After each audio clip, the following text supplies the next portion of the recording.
Vous écoutez La Voix de l'Espérance, une émission qui vous apporte paix, joie, confiance et espérance.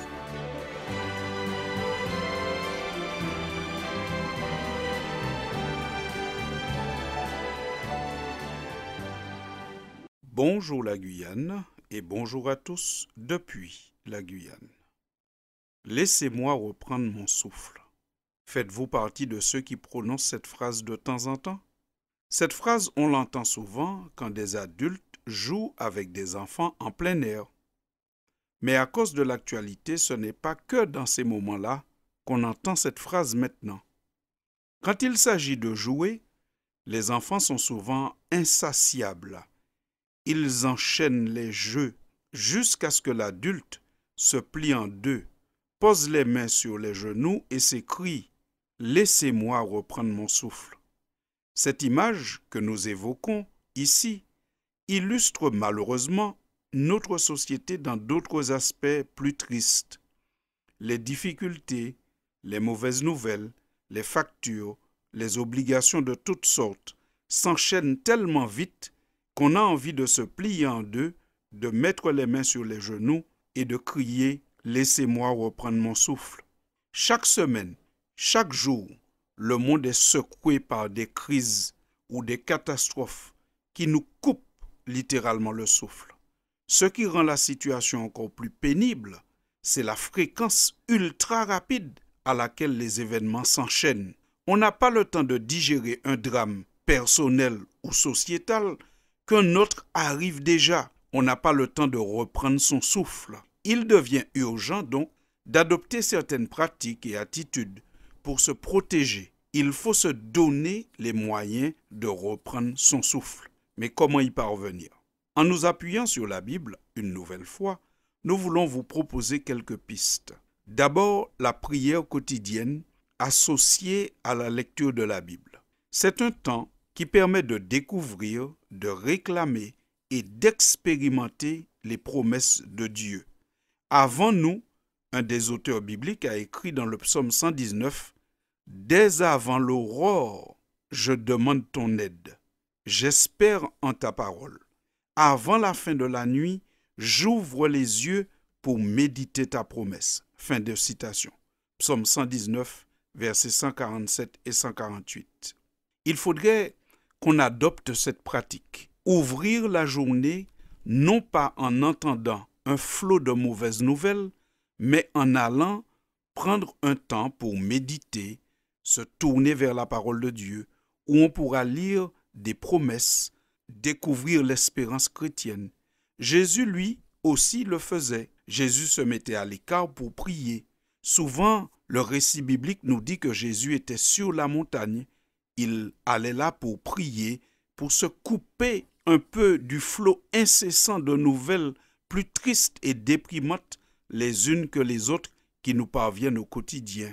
Dans Matthieu 6 au verset 6, Jésus nous donne un précieux conseil en disant « Quand tu pries, entre dans ta chambre, ferme ta porte et prie ton Père qui est là, dans le lieu secret, et ton Père qui voit dans le secret te le rendra. » Fin de citation.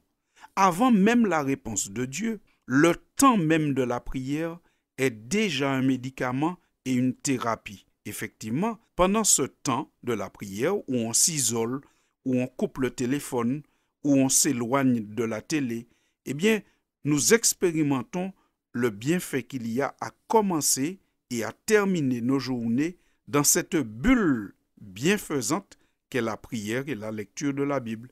Une Bible qui renferme un merveilleux message de pardon, de paix et d'espérance.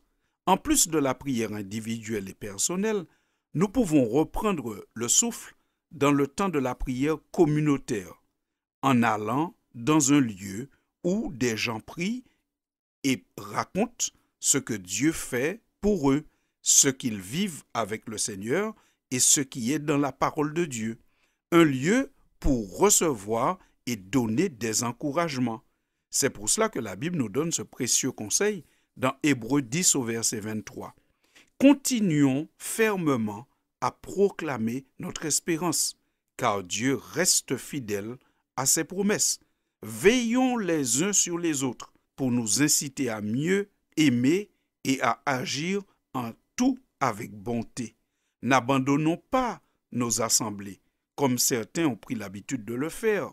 Au contraire, encourageons-nous les uns les autres, et cela d'autant plus que vous voyez approcher le jour du Seigneur. Fin de citation. Ce qui anime, à un titre ou à un autre, les temps de prière communautaire, de culte, ne devrait jamais oublier d'encourager les participants. Il devrait toujours porter une parole qui permet à celui qui vient dans ce lieu de reprendre son souffle. Et enfin, une autre manière que nous avons de reprendre notre souffle, c'est d'expérimenter le sabbat. Nous trouvons dans le livre du Lévitique, au chapitre 23 et au verset 3, un appel du Seigneur, un commandement de Dieu qui dit « On travaillera 6 jours, mais le 7e jour est le sabbat, le jour du repos. Il y aura une sainte convocation. Vous ne ferez aucun ouvrage. C'est le sabbat de l'Éternel dans toutes vos demeures. » Fin de citation. Le jour de repos est un temps pour souffler, un temps pour reprendre haleine, un jour, 24 heures, mis à part dans la semaine pour se ressourcer. Dieu a mis en place ce jour pour permettre aux humains, aux familles et à la société qui l'adopte de reprendre haleine, de reprendre son souffle. Tu dois faire, dit le Seigneur, tout ton ouvrage en 6 jours. L'ouvrage comprenant, bien entendu, le travail payé, mais aussi les tâches de la vie quotidienne. Vous savez, passer sa journée de repos à faire le ménage, la lessive, les courses, la cuisine, ce n'est pas vraiment du repos. Lorsque Dieu appelle au repos, c'est toute forme de travail qu'on met au repos. La veille du jour du repos, Dieu dit « Demain est le jour du repos, le sabbat consacré à l'Éternel. Faites cuire ce que vous avez à faire cuire, faites bouillir ce que vous avez à faire bouillir, et mettez en réserve jusqu'au matin tout ce qui restera. » Fin de citation. Vous pouvez retrouver cette parole dans le livre de l'Exode, au chapitre 16 et au verset 23. Bien sûr, le repos, ce n'est pas un arrêt total. Il faut bien se nourrir, se laver, prendre soin des malades. Il faut aussi nourrir et soigner les animaux, si on en a. Bien entendu, il y a des choses qu'on ne peut pas arrêter, même le jour du sabbat, ce jour pour reprendre son souffle. Ce qui est clair, c'est un changement de modalité le jour du sabbat. La production, le rendement, l'activité, le gain ne sont plus l'objectif du travail en ce jour-là. On change de rythme et si on fait une activité, c'est pour faire du bien à quelqu'un et donc forcément, cela nous fera aussi du bien aussi. Le sabbat donne l'occasion de se couper des réseaux sociaux, de ce flot d'informations angoissantes qui coupe littéralement le souffle très souvent. Il faut faire attention à ne pas remplacer l'agitation du travail par l'agitation du ménage et encore moins par l'agitation des divertissements, de la recherche de connaissances, des médias et des réseaux sociaux. Sinon, ce n'est pas du repos. Laissez-moi reprendre mon souffle. Si vous faites partie de ceux qui ont besoin de reprendre un peu haleine de temps en temps parce que la vie apporte un flot d'informations, de mauvaises nouvelles, de situations qui vous coupent le souffle, alors expérimentez ces 3 choses que nous avons vues aujourd'hui. La prière personnelle, la prière communautaire et le sabbat.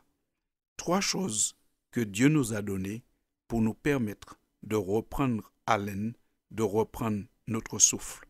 Laissez-moi reprendre mon souffle. Merci, chers auditeurs, d'avoir été à l'écoute de votre chronique et je vous dis à bientôt.